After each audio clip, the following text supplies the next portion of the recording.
Bonjour à tous. Durant toute cette semaine, nous allons aborder un des enjeux importants, voire essentiels pour notre tissu économique, la pérennité des entreprises et singulièrement des PME. On sait en effet qu'à peu près un quart des dirigeants de PME ont plus de 55 ans et que donc dans les 10 à 15 années à venir, ces PME devront être transmises, soit au sein de la famille, soit à un ou plusieurs salariés, ou encore évidemment à des repreneurs extérieurs. Un enjeu considérable naturellement auquel de nombreuses PME ne sont pas encore préparées ni même conscientisées. Et pour aborder toutes ces questions, j'ai le plaisir d'accueillir sur ce plateau Christine Margrève, manager à la So Access. Madame Margrève, merci de nous avoir rejoints. Je parlais d'enjeu, c'est vrai que l'enjeu est de taille en Wallonie et en Belgique de manière générale. Non, tout à fait. Si on se cadre essentiellement sur les chiffres, les statistiques au niveau belge, les plus récentes, si on retire les sociétés unipersonnelles et non commerciales, on a une base de données d'environ 155 000 entreprises de maximum 500 personnes. 29 à 30% des dirigeants d'entreprises ont plus de 55 ans et donc ça représente plus ou moins 46 000 entreprises belges qui vont être cédées dans les 10 prochaines années. En Belgique. Soit en Belgique, donc oui.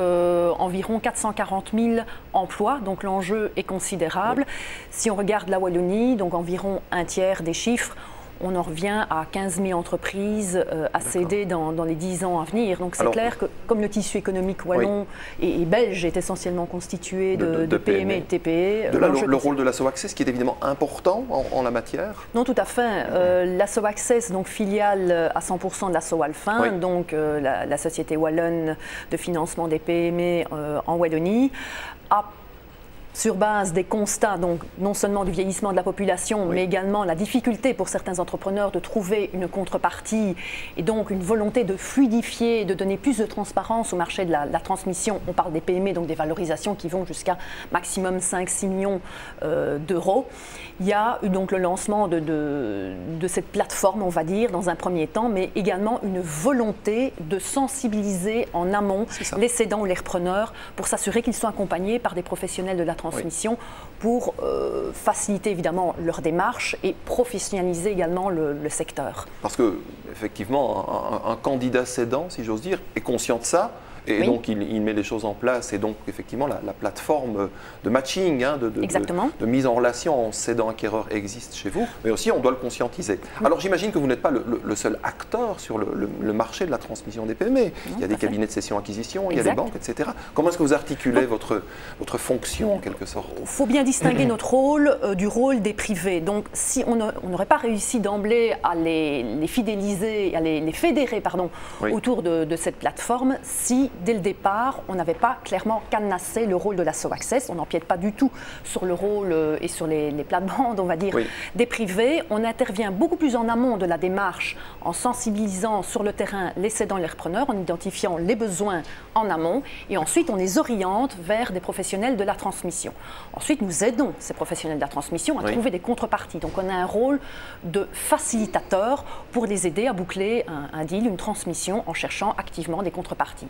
Avec des partenaires agréés, ça c'est important. Avec des partenaires agréés, puisque nous avons un comité d'éthique externe indépendant.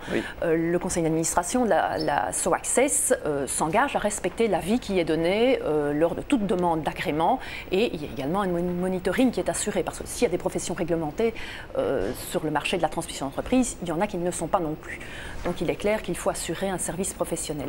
Précisons également, c'est non négligeable quand même pour les acquéreurs, nous avons également un partenariat avec le CRA en France depuis 2008, donc les cédants et repreneurs d'affaires, et des privés MK Base en Hollande. Donc c'est quand même non négligeable pour des acquéreurs notamment stratégiques qui recherchent à croître par acquisition externe. Alors vous êtes vraiment les professionnels de la transmission d'entreprise.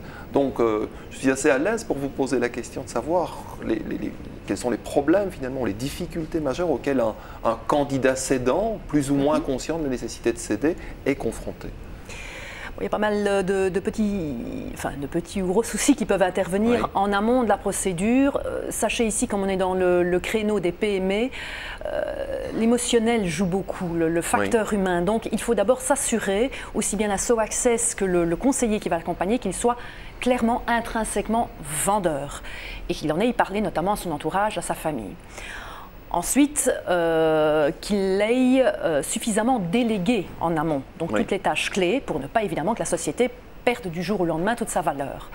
Il faut également lui faire comprendre que la valeur n'est pas prix, et fera l'objet évidemment d'une négociation entre le cédant et le repreneur. Et très rapidement, l'acheteur alors, quelle difficulté? Des acheteurs évidemment qui cherchent entre guillemets quelque chose, il y en a beaucoup. Il faut clairement mûrir son projet d'acquisition en amont. C'est pour ça que la SoAccess organise notamment des clubs de repreneurs qui leur permet notamment de réseauter pas mal avec d'autres entrepreneurs et de mûrir clairement le projet avant de démarrer toutes les démarches. D'accord, et toutes les informations à la SoAccess sur soaccess.be, site internet auquel on peut avoir accès justement facilement. Christine Margrève, merci pour toutes ces précisions. Plaisir. Merci à vous de nous avoir suivis. Je vous retrouve très bientôt, demain d'ailleurs, pour un nouveau numéro consacré à la transmission des PME.